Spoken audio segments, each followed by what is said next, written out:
السلام علیکم ورحمۃ اللہ وبرکاتہ۔ خوش آمدید ہے آپ تمام لوگوں کو ہمارے channel Islamic Urdu by Nasreen میں۔ ہمارا نام اردو اسلامک کورس سے چینج ہو کر اسلامک اردو بائی نسرین ہے اب پریزنٹ ہمارا چینل کا نیم۔ آپ تمام لوگ ہمارے چینل کو سبسکرائب کر لیجئے۔ ہم پچھلے لیسن میں آداب زندگی میں لباس کے آداب سیکھ رہے ہیں۔ لیسن نمبر 3 آداب زندگی کا لیسن نمبر 3 میں 9ویں حدیث سے سیکھیں گے۔ ریشمی کپڑا نہ پہنیے، یہ عورتوں کا لباس ہے، اور نبی کریم صلی اللہ علیہ وسلم نے مردوں کو عورتوں کا سا لباس پہننے اور ان کی سی شکل و صورت بنانے سے سختی کے ساتھ منع فرمایا ہے۔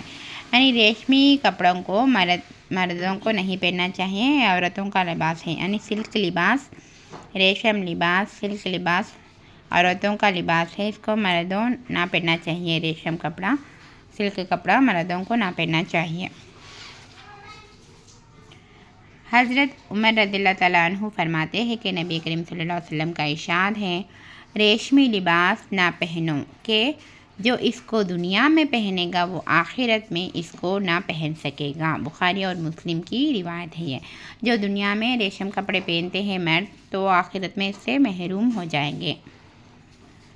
ایک بار نبی کریم صلی اللہ علیہ وسلم نے حضرت علی رضی اللہ تعالیٰ عنہ سے فرمایا، اس ریشمی کپڑے کو پھاڑ کر اور اس کے دوپٹے بنا کر ان فاطماؤں میں تقسیم کر دے۔ مسلم کی روایت ہے۔ جب ریشم کپڑا تھا تو ایک بار نبی کریم صلی اللہ علیہ وسلم نے حضرت علی رضی اللہ تعالیٰ عنہ سے فرمایا، اس ریشم کپڑوں کو جو علی رضی اللہ تعالیٰ عنہ کا تھا وہ، تو نبی کریم صلی اللہ علیہ وسلم نے فرمایا اس ریشم کو مردوں کو پہننا حرام ہے، اس لیے اس ریشم کو آپ پھاڑ دیجئے اور اس کو دوپٹے بنا کر ان کو فاطماؤں میں تقسیم کریے۔ فاطمہ بولے تو کیا ہے بولے تو اس میں دیکھیے، فاطماؤں سے مراد ہے یہ 3 قابل احترام خواتین ہیں۔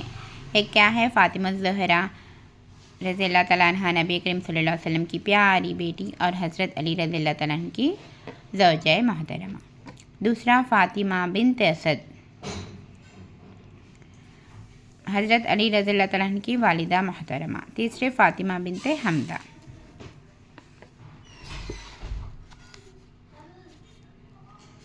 اس سے یہ بھی معلوم ہوا کہ خواتین کے لیے ریشمی کپڑا پہننا پسندیدہ ہے۔ اس سے یہ بھی معلوم ہوا کہ خواتین کے لیے ریشمی کپڑا پہننا پسندیدہ ہے، اسی لیے آپ علیہ السلام نے حکم دیا کہ خواتین کے دوپٹے بنا دو، ورنہ کپڑا تو دوسرے کاموں میں بھی آ سکتا ہے۔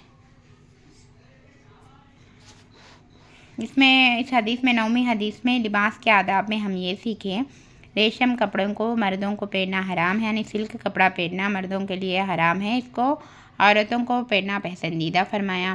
جو شخص دنیا میں پہنے گا وہ آخرت میں اس کو نہیں پہن سکے گا۔ یہ سیکھیں ہم لوگ۔ اور اس میں اب 10ویں حدیث کو سیکھیں کہ ہم عورتوں ایسے باریک کپڑے نہ پہنیے جس میں سے بدن جھلکے، اور نہ ایسا چست لباس پہنے جس میں سے بدن کی ساخت اور زیادہ پرکش ہو کر نمایاں ہو، اور وہ کپڑے پہن کر بھی ننگی نظر آئے۔ نبی کریم صلی اللہ علیہ وسلم نے ایسی آبرو و باختہ عورتوں کو عبرتناک انجام کی خبر دی ہے۔ وہ عورتیں بھی جہنمی ہیں جو کپڑے پہن کر بھی ننگی رہتی ہے، دوسروں کو رجھاتی ہے اور خود دوسروں پر ریجھتی ہے۔ ان کے سرناز سے بختی اور اونٹوں کے کوہانوں کی طرح ٹیڑھے ہیں۔ یہ عورتیں نہ جنت میں جائے گی اور نہ جنت کی خوشبو پائے گی۔ اس میں کیا فرمائے؟ جنت تو دور، جنت کی خوشبو بھی نہیں پائیں گی جو عورتیں ایسے باریک کپڑے پہن کر بھی جیسے ننگی بول کر بولے۔ حالانکہ جنت کی خوشبو بہت دور آتی ہے، جنت کی خوشبو بہت دور تک آتی رہتی ہے، لیکن وہ خوشبو تک بھی نہیں پائیں گے جو لوگ باریک کپڑا پہنتے ہیں۔ اگر اگر جو لوگ تو کپڑا ہی نہیں پہنتے، ایسے بلاؤز استعمال کرتے جو بالکل ہی چھوٹے رہتے ہیں، تو اللہ تعالیٰ ہم تمام لوگوں کو حفاظت فرمائے باریک کپڑے پہننے سے اور چھوٹے لباس پہننے سے، آمین۔ ایک بار حضرت اسماء رضی اللہ تعالیٰ عنہ باریک کپڑے پہنے ہوئے نبی کریم صلی اللہ علیہ وسلم کی خدمت میں حاضر ہوئے۔ وہ سامنے آئے تو آپ علیہ السلام نے فوراً منہ پھیر لیا اور فرمایا،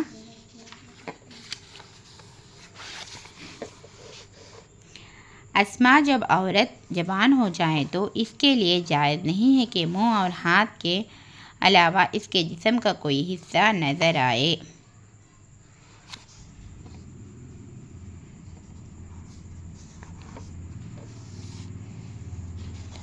اور اس میں 11ویں حدیث دیکھیے، تہہ بند اور پائجامہ وغیرہ پہننے کے بعد بھی ایسے انداز سے لیٹنے اور بیٹھنے سے بچیے جس میں بدن کھل جانے کا یا نمایاں ہو جانے کا اندیشہ ہو۔ نبی کریم صلی اللہ علیہ وسلم کا ارشاد ہے، ایک جوتا پہن کر نہ چلا کرو اور تہہ بند میں ایک زانو اٹھا کر اکڑو نہ بیٹھو اور بائیں ہاتھ سے نہ کھاؤ اور چادر پورے بدن پر اس انداز سے نہ لپٹو کہ کام کاج کرنے یا نماز وغیرہ پڑھنے میں ہاتھ نہ نکل سکے، اور نہ چت لیٹ کر ایک پاؤں کو دوسرے پاؤں پر رکھو کہ اس طرح بھی ستر پوشی میں بے احتیاطی کا اندیشہ ہے۔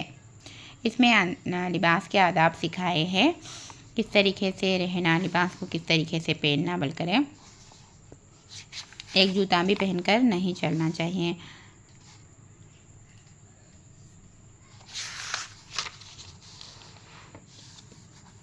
ہم لوگ دینی معلومات کو حاصل کر رہے ہیں۔ آداب زندگی میں تیسرے لیسن لباس کے آداب میں 10 احادیث ختم ہو چکے، 11 احادیث بھی کمپلیٹ ہو چکے، 11 احادیث کمپلیٹ ہو چکے۔ اگر آپ لوگ ہمارے چینل میں نئے ہیں، سبسکرائب نہیں کر لیے تو سبسکرائب کر لیجئے، لائک اور شیئر کرنا نہ بھولیے۔ السلام علیکم ورحمۃ اللہ وبرکاتہ۔ اللہ حافظ۔